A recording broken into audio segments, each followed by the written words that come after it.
이혼하고 나신 분들이 가장 후회하는 것들이 좀 그런 게 있나요? 그럼요. 첫 번째는 남 이야기 듣지 말걸. 고민될 때 주변에 얘기 많이 하잖아요. 아, 나 남편 이랬는데 나 살아야 돼 말아야 돼? 아, 남편 이랬어. 너 같으면 참아? 이런 거 있잖아요. 근데 주변에서 이혼해. 누가 참고 살아 요즘. 이런 말에 휘둘려가지고 내가 진짜 진심으로 이혼을 하고 싶은지 충분히 고민해보지 못하고 그냥 결정을 하는 거예요. 그러면 나중에 후회하게 되죠. 아, 내가 그때 좀 참아볼걸. 두 번째는 다툼이 당연히 있을 수밖에 없잖아요. 그렇죠. 집 이사 갈 때, 뭐 투자할 때, 뭐 이럴 때 다툼이 많잖아요. 근데 이걸 내가 좀 더 적극적으로 풀어보려고 노력을 해볼걸. 부부 상담도 받아본다는데 나도 좀 상담 좀 받아볼 걸 그랬나? 개선하려고 노력해봤어야 되는데 왜 못했지? 그리고 나머지 이제 마지막 세 번째는 이혼하신 분들이 가장 크게 후회하는 건데요. 잘 알아보고 이혼할 걸. 소송을 하던 협의를 하던 조율하고 맞추고 또 이제 재산 나누고 이런 것들이 복잡하니까 아 그래 알겠어 대충 그렇게 나누고 이혼해 이렇게 하시는 분들이 계시거든요. 근데 알고 보니까 내가 좀 더 돈을 받을 수 있었는데 이렇게 그때 잘 이혼하지 못한 거에 대해서 후회하시는 분이 계세요. 그러니까 남편이나 내 아내가 나 몰래 꽁꽁 숨겨둔 재산이 있었다. 그걸 나중에 알게 됐다. 그러면 이혼하고 나서 뭐 2년 내에 청구를 할 수는 있기는 해요. 그런데 그게 아니고 재산은 뭐 대충 그거 있지. 아 그래 그럼 각자 나눠. 이렇게 한 경우에는 청구할 수가 없어요. 그래서 이혼을 할 때에는 정말 충분히 고민해서 그리고 정말 그 결정으로 이혼을 해야겠다고 생각할 때에는 잘해야 됩니다. 저도 저희 의뢰인분들 상담 오시면 꼭 돌려보냈거든요. 여러 차례 고민 확실하게 하신 거 맞죠? 그러면 정말 합니다 이렇게 말씀드려도 중간에 흔들리시는 분들이 많거든요. 그러면 소송이 산으로 갈 수밖에 없어요. 왜냐하면 변호사님 저 이혼 안 할래요. 아니에요 할래요. 저 그냥 재산 그러면 제가 그냥 집 주고 이혼할게요. 근데 아니에요 저 살 데가 없는 것 같아요.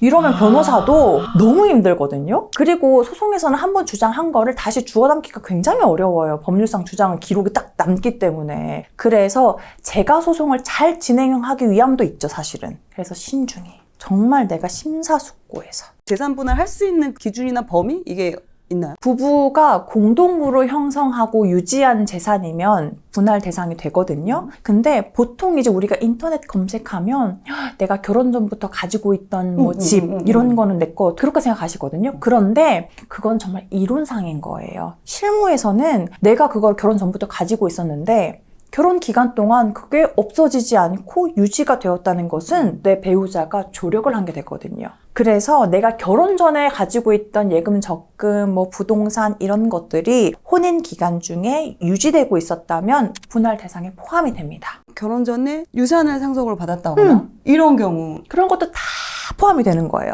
대신에 이제 기여도가 차이가 있겠죠. 비율이 나뉘는 건데 완전히 분할 대상에서 빠지는 것은 아니에요. 그래서 이 부분을 조금 특히 유념하셔야 되고요. 왜냐면 많은 분들이 모르세요. 전업주부인 경우는 결혼 생활이 어느 정도 한 5년, 10년 됐으면 그럼 이분도 그럼 기여도가 그럼 낮게 책정이 되는 건가요? 결혼 기간이 짧으면 많이 인정되기 어렵죠. 그런데 10년 이상 넘어가고 내가 자녀 출산해가지고 정말 아이도 집에서 키우고. 열심히 아이도 키우고 남편을 위해서 내조도 열심히 했다 그러면 기여도가 쭉 올라가서 5대5까지도 올라갈 수 있습니다. 근데 또 이게 인터넷의 폐해가 뭐냐면 결혼 생활 10년 35%, 20년 50% 이거 맞나요? 이런 분들 많은데 그거는 말이 안 돼요. 20년을 살았다고 하더라도 내 배우자가 이혼하기 직전 3년 전에 상속을 딱 받았어. 그러면 그 상속받은 재산을 우리가 같이 가지고 있는지 3년밖에 안 되잖아요. 그래서 20년 살았으니까 5대5? 이거는 상대방 입장에서는 얼마나 억울하겠어요. 내가 결혼 생활을 얼마나 했는지 그리고 부부 공동재산으로 있는 것들이 언제 형성된 건지 어느 정도로 노력했는지 가정주부 하면서도 어느 분들은 파트타임으로 하기도 하시고 아니면 남편이 회사 일할 때 가가지고 알바처럼 도와주기도 하시거든요. 그런 다양한 사정들에 의해서 정해지는 거기 때문에 단순히 그럼 나는 20년 살았으니까 50% 오케이 이렇게 생각하시면 안 됩니다. 최근에 또 SK 최태원 회장과 노태영 불륜도 있지만 위자료나 재산 뭐 분할도 재산 분할이 1조가 넘었어요. 저 처음 들은 것 같거든요. 네. 일단 2004년에 그 NC소프트 대표였던 김택진 씨가 이혼하면서 그때 회사 지분을 1대 8.76%를 넘겨줬거든요. 그게 그때 당시 가치로 한 300억 정도였어요. 그리고 이제 이부진 호텔신라 회장이 이혼할 때 남편한테 141억 원 정도를 줬거든요. 그래서 지금껏 그냥 알려진 바로는 많은 금액이 딱 그 정도였어요. 300억? 뭐 141억?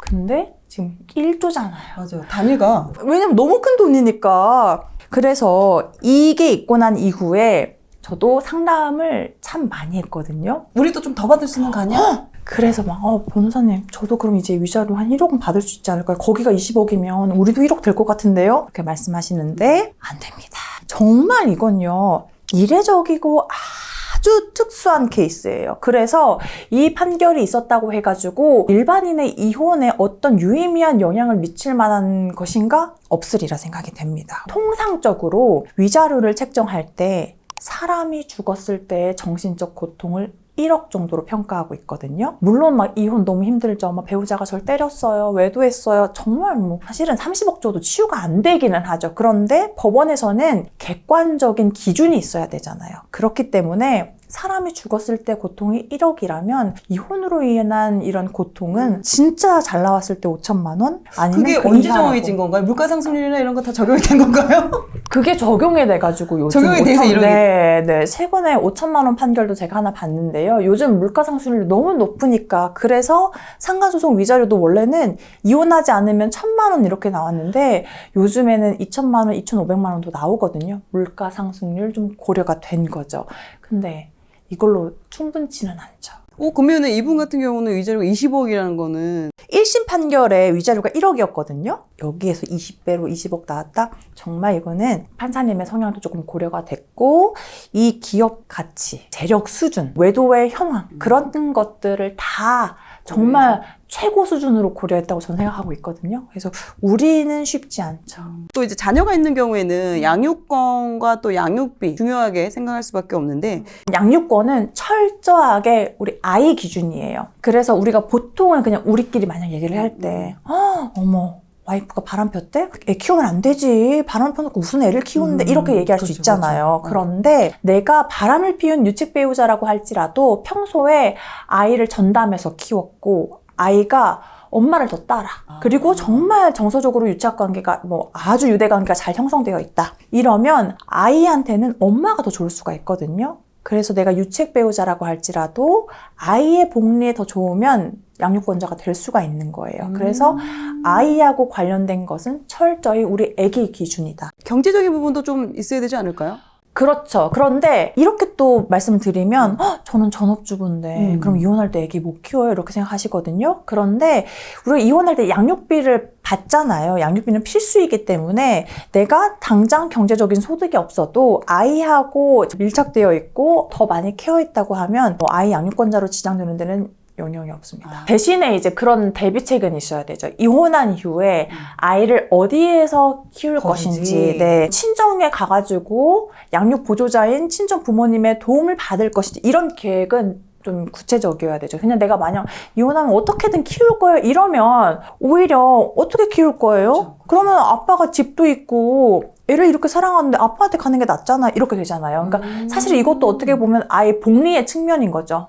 얼마큼 엄마가 아이 양육을 위해서 미래 계획을 어떻게 하고 있는지 요게 영향이 끼칩니다. 양육비 같은 경우는 또 기준이 있을 것 같아요. 양육비 산정 기준표라고 해서 법원에서 배포하는 게 있어요. 큰 틀에서는 여기에서 결정됩니다. 아기 나이가 몇 살인지 부부 합산 소득이 얼마인지에 따라서 딱 양육비가 정해져 있어요. 월 기준일 것이고 맞아요. 최저 62만 원에서 최대 288만 원까지도 네, 있네요. 이렇게 되는 거예요. 그런데 이렇게 있다고 해도 내가 양육비 기준표상은 170만 원만 주면 되는데 나는 이혼은 이혼이고 우리 아기를 너무 사랑해서 나는 무리하더라도 250만 원 주고 싶어. 그러면 문제 없죠. 최대 280으로 되어 있어도 사실 여기 보면 금액의 최대 한도가 1,200만 원 이상이고 288만 원으로 돼 있잖아요. 부부 합산 소득이 1,200만 원 이상인 경우. 네, 근데 사실 많을 수도 있잖아요. 임대소득이 많은 분도 계실 거고. 그때에는 이제 특수한 고소득 상황을 이제 고려해가지고 이것보다 더 높게 나올 수도 있습니다. 그래서 내가 지금 당장 그냥 확인하고 싶다 하면 이거 그냥 검색해가지고 체크해 보실 수 있어요. 이런 경우도 있을 것 같아요. 사이가 안 좋고 또 아이에 대한 정도 없고 잃어버리면 양육비를 또 안 주려고 할 거 아니에요. 맞아요. 아니 안 볼 테니까 양육비 너 받지 마. 거기 남편 살면 되는데 내가 양육비 왜 줘야 돼? 이렇게 매정하게 나오는 분들도 꽤 많아서 진짜 마음이 아픈데 양육비는 필수예요. 무조건 주는 거예요. 의무예요. 법률상 의무. 양육비를 월 뭐 80만 원 주라고 했는데 안 준다. 그러면 계속 쌓이는 거죠. 그래서 몰아서 청구를 할 수는 있습니다. 근데 이렇게 해도 지급을 안 하는 경우에 뭐 법이 새로 생기기는 했어요. 그래서 양육비를 3회 이상 지급하지 않으면 이행명령이라고 해가지고 법원에 신청하면 법원이 너 빨리 이행해. 나왔는데도 지급 안 하면 후속 조치 있을 거야. 근데 이걸 하고도 배째 이런 사람도 있어요. 너무 나빠. 그러면 이제 그 경우에 면허 취소 처분도 받을 수 있고요. 형사처벌도 받을 수가 있기는 해요. 있기는 해요라고 말씀드리는 근데 게 실제로는 그런 적이 거의 없고. 네, 실제로는 그 이행명령에서 형사처벌까지 가려면 최근에 이제 기사가 나왔던 것은 거의 2년에 가까운 시간 동안 막 싸우고 뭐하고 해가지고 겨우겨우 그런 결과가 나온 케이스가 있거든요. 실효성이 조금 적기는 하죠. 내가 혼자 그냥 아이를 키웠어. 5년, 6년 지나서 내가 지금까지 키웠으니까 이제라도 양육비 좀 줘라고 하면은 이게 가능한가요? 과거 양육비 청구라고 해가지고요. 과거에 못 받았던 거 일시금으로 다 받을 수 있습니다. 그래서 막 8천만 원, 1억 이렇게 청구하기도 합니다. 왜냐면 정말 너무나 무책임하게 애기 놔놓고 나 그걸 보기 싫으니까 네가 알아서 키워 가버리는 거예요. 그러면 모르시는 분들은 그래 연락도 안 되는데 내가 어떻게 받겠어 하면서 혼자 막 힘들게 키우는 거죠. 근데 나중에 무조건 과거 양육비 청구해야죠. 80만 원 1억 청구했는데도 안 주면. 근데 사실 그건 좀 다행이죠. 8천만 원 1억 한 번에 청구했으면 이거는 큰 채권이잖아요. 그러면 통장 압류라든지. 그런 게 돼요? 그럼요. 다 할 수 있잖아요. 그러니까 과거 양육비 못 받으신 분들 계시다면 무조건 청구하셔야죠. 그러면 이혼을 잘하기 위해서 녹음을 한다던가 아니면 뭔가 사진을 찍는다던가 이런 것들이 의미가 있나요? 반은 맞고 반은 틀립니다. 어떤 분들은 저한테 소송하고 싶다고 증거를 가지고 오시면서 변호사님 제가 5년 전에 남편이 저 때렸었거든요. 그 증거 다 있어요. 이렇게 얘기하시는 분도 계시거든요. 근데 그게 5년 전 일이잖아요. 그러면 이제 부부가 그런 일도 있었지만 용서하고 어찌됐든 그 다시 기간을 자신을 유지하고 하니까. 살았으니까. 네. 그래서 너무 과거의 증거들은 의미가 없기는 해요. 그런데 이 5년 전 증거라고 해도요. 5년 전에도 때렸고요. 3년 전에도 때렸고요. 무려 한 달 전에도 때렸어요. 이러면 이건 또 지속적이면. 그럼요. 그럼 또 의미가 있잖아요. 근데 내가 증거 딱 하나 가지고 있는데 그게 한 5년 전이고 6년 전이야. 이러면 의미가 없죠. 이거는 최신 정보여가지고 말씀드리고 네네네. 싶은 게 있는데 제가 늘 증거는 합법적으로 수집하라고 말씀드리거든요. 왜냐하면 몰래 녹음한 거 있잖아요. 그게 최근에 소송에서도 쓸 수 없다고 대법원에서 판결이 하나 나. 근데 남편이 바람을 피우는 것 같은데 증거가 너무 안 잡히는 거예요. 그리고 내가 한번 눈치챘다고 이렇게 약간 남편이 느끼니까 너무 조심해가지고 증거 미치겠네. 분명히 여자가 있는 게 맞는데. 그래서 몰래 녹음기를 설치한 거예요. 그래서 그 녹음기 안에는 정말로 부정행위를 하는 것들 다 녹음이 됐어요. 차에다가. 그리고 사실 그 케이스에서는 핸드폰에 스파이 앱을 설치한 거였거든요. 몰래. 그래서 그걸 증거로 제출했는데 대법원에서 통신비밀보호법상 불법 수집한 증거는 재판에서 증거로 사용할 수 없다. 내가 가지고 있는 유일한 증거가 몰래 녹음해서 확보한 증거다.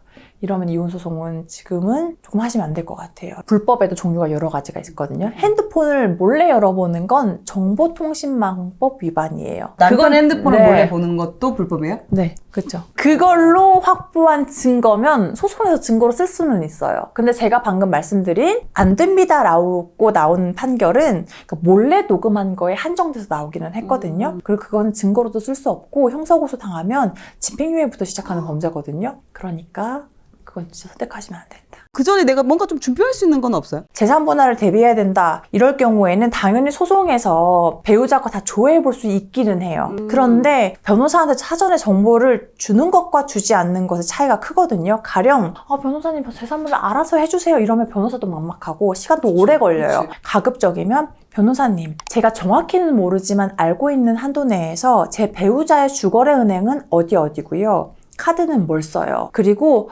예전에 제가 들었을 때 부모님이 땅을 좀 줬다고 한 것 같은데 땅도 있을지도 모르겠어요. 아마 그쪽도 신경 써야 될 것 같아요. 뭐가 있는 것 같아요 정도를 얘기하면 그쪽 분야로 좀 더 이렇게 집중해서 찾을 수가 있으니까. 네. 그리고 또 재산 내역을 정리하실 때에도요. 저희 아파트가 있는데요. 이 아파트가 지금 KB 시세가 얼마고요. 전세자금 대출 혹은 뭐 담보대출이 얼마가 있는데 그건 누구 명의로 되어 있어요. 매수할 때에는 5억에 샀는데요. 그 5억 중에 1억은 시댁에서 도움을 주셨고요. 그 중에 얼마는 제가 모았던 돈 준 거고요. 그 중에 얼마는 이전에 살던 집이 좀 잘 돼가지고 투자 수익이 1억 나가지고 못했어요. 이런 것들 있잖아요. 자금 마련 경위를 상세하게 정리하는 것이 중요합니다. 근데 결혼 생활 오래 하다 보면 변호사님 저 기억 안 나가지고. 왜냐면 또 경제적인 부분을 관리를 이제 남편이 꾸준하게 했으면 그렇게 크게 관심을 갖지 않잖아요. 알아서 하겠지 이렇게 하고. 네. 마냥 손을 놓고 있어버리면 내가 정당하게 못 받을 수가 있거든요. 그래서 어떻게든 하나라도 도움이 될 것 같다 하는 것들은 정말 싹 적어가지고 재산세 통지서라도 왔는지. 맞아요. 네. 세금 내라는 그 내역서 같은 거. 이거 아주 정확한 네, 명목입니다. 재산세 낸다는 건 재산이 있는 거니까. 네, 맞아요. 근데 이걸 너무 잘 알고 계시잖아요. 근데 모르시는 분들이 진짜 많아요. 그렇죠. 아무래도 배우자의 유책성을 좀 더 주장하고 싶어 하셔가지고 왜냐 억울하니까. 맞아. 그래서 막 불륜 증거, 폭행 증거 막 이런 것만 집중해서 찾으려고 하시거든요. 그것도 물론 중요하지만 아까 말씀드렸잖아요. 위자료는 3천에서 5천 싸움인데 부부가 어느 정도 재산이 있다면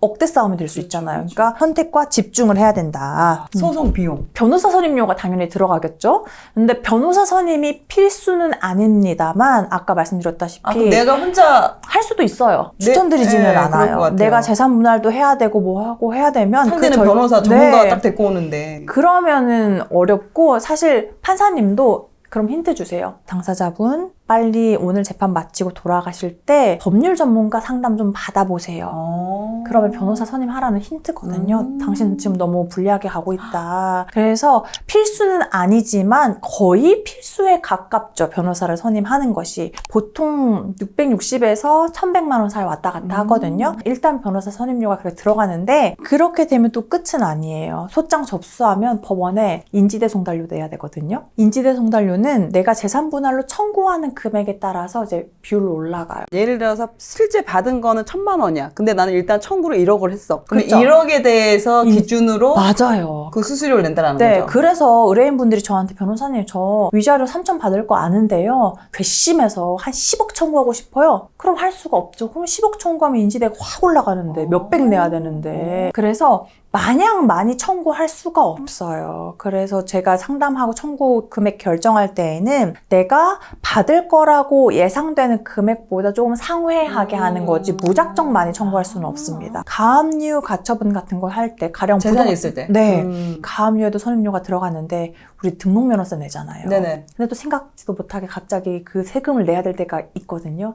그 금액도 그 청구하는 금액 대비 이제 비율로 나오기 때문에 미리 다 확인해가지고 소송 중간에 들어갈 돈까지 마련된 상태에서 소송을 하셔야 돈 때문에 불이탈을 맞는 일이 없습니다. 변호사 선임 비용 선불인가요? 아니면? 그렇죠. 관행적으로 선불입니다. 그러겠네요. 왜냐면 마치고는 성공보수가 따로 있죠. 재산분할로 100억 받으면 100억에 3% 이렇게 성공보수. 그러면 우리 노세영님 그때 변호사 단체 카톡방이 핫했습니다. 소송 결과도 충격인데 그분 변호사님 만면의 미소가 가득하시구나. 그 변호사님 은퇴하시겠네. 네. 이런 변호사는 좀 걸러라 하는 거 있을 거예요. 이혼 사건을 전문으로 많이 했는지가 아주 중요합니다. 자기 전공 분야가 있네. 네, 그러면 이혼 사건은 좀 미숙하실 가능성이 있어요. 그래서 이 변호사님이 이혼 사건을 전문으로 했는지 반드시 확인하셔야 돼요. 저도 사실 가끔 소송 수행할 때 이 변호사님 왜 이렇게 딴 나라 세상 이야기를 하시지? 책에서만 있는 내용인데 왜 이렇게 주장하시지? 하고 가끔 판사님도 변호사님 그 실무적인 주장을 해주시길 바랍니다 하고 좀 꾸짖는 경우도 있거든요. 그럼 그만큼 내가 불리한 거 아니야? 그럼요. 돈은 돈대로 썼는데. 그리고 두 번째, 지금 빨리 이혼하셔야 돼요. 지금 안 하면 불리해요. 우리가 누가 이혼 생각했다고 바로 이혼해요. 근데 이혼 상담 받으실 정도면 빨리 이혼해야죠. 지금 안 하면 이러고 왜 살아? 이러고 사는 사람이 머저리예요. 근데 사실 이렇게 세게 얘기하면서 막 이혼 부추기는 분들 많거든요. 안 됩니다. 안 되고 마지막 세 번째, 저한테 오시잖아요. 100% 승소합니다. 제가 재산 싹 다 가져올 수 있고요. 걱정하지 마세요. 이렇게 이야기한다. 100% 확신. 이혼 소송은요, 기본적으로 일부 승소, 일부 패소의 싸움이지 전부 승소는 잘 없습니다. 전부 승소를 나오게 하는 것은 오히려 전략적이지 못할 수 있어요. 제가 가령 재산 분할을 5억을 청구했어요. 근데 판사님 내용을 다 보니까 한 6억 정도 받을 수 있을 것 같은데 그렇다고 해서 판결이 6억 나오지 않아요. 판사님은 무조건 당사자가 청구한 금액을 한도로 판단을 내리거든요. 그래서 5억 청구했으면 마음속에 6억이어도 5억만 판결이 나온단 말이에요. 그러면 변호사는 전략적으로 이건 한 5억 받을 수 있을 것 같은데 잘 나오면 6억까지도 가능하겠다. 그러면 6억 5천에서 7억을 청구한단 말이에요. 근데 이거를 무조건 전부 승소, 저 그러면 5억 딱 청구합니다. 이렇게 해서 전부 승소는 무슨 의미가 있어요? 그렇잖아요. 기준치를 낮춰놓고 그러면서 이거 제가 따왔어요. 이거 전부 승소했어요. 그 의미가 없을 수 있단 말이에요. 어느 정도 수준으로 잘 판결이 나왔느냐의 문제지 전부 승소가 많다? 이거는 의원소송에서는 의미가 없거든요. 그래서 저희는 승소율 높고요. 저한테 오시면 다 이깁니다. 이러면 피하셔야 됩니다. 연락이 잘 안 되는 분. 사무장하고만 얘기해라. 전 늘 말씀드리거든요. 제가 이렇게 당연히 촬영 중에 제가 전화 못 받잖아요. 제가 외부 일정 중이어가지고 전화나 카톡이 실시간으로 안 될 수도 있지만 반드시 확인하면 회신 드린다. 이렇게 말씀드리거든요. 근데 막 우리 변호사님은요. 너무 유명해서 직접 연락하기가 너무 어렵고요. 저한테 말씀하시면 전달해 드릴게요. 이거는 다 중간에 커트 당한다는 뜻이거든요. 그건 정말 피하셔야 됩니다. 무조건 내 사건 하는 변호사하고 직접 소통이 가능해야 됩니다. 이제 이혼 전문 변호사로서 많은 분들을 이제 지켜봤고 이혼하고 나서 또 안 좋은 부분도 또 볼 것이고 또 그 안에서 또 후회하시는 분도 또 이제 보셨다고 하시잖아요. 이혼을 고민하고 저한테 상담 받으시는 분들이 좀 제일 많이 하시는 말이 있어요. 변호사님, 제가 헛살았나 봐요. 저만 이렇게 불행한 것 같아요. 남들 다 잘 사는 것 같은데 저한테만 왜 이런 일이 생기죠? 이렇게 말씀하시거든요. 근데 내가 이혼이라는 고민을 하고 있거나 혹은 이혼이라는 선택을 한다고 해가지고 내가 삶을 잘못 살았다던가 내가 잘못하는 거 하나도 없다. 그냥 이혼은 안 하면 좋죠. 그런데 내가 이혼이라는 결정을 했을 때에는 더 나은 삶을 위한 하나의 선택지라고 생각을 하셨으면 좋겠고 너무 위축되거나 자책하지 않으셨으면 좋겠습니다. 이혼한 이후의 삶도 너무 멋지게 잘 될 수 있으니까요. 네, 고민하고 자책하지 마시길 바라겠습니다. 물론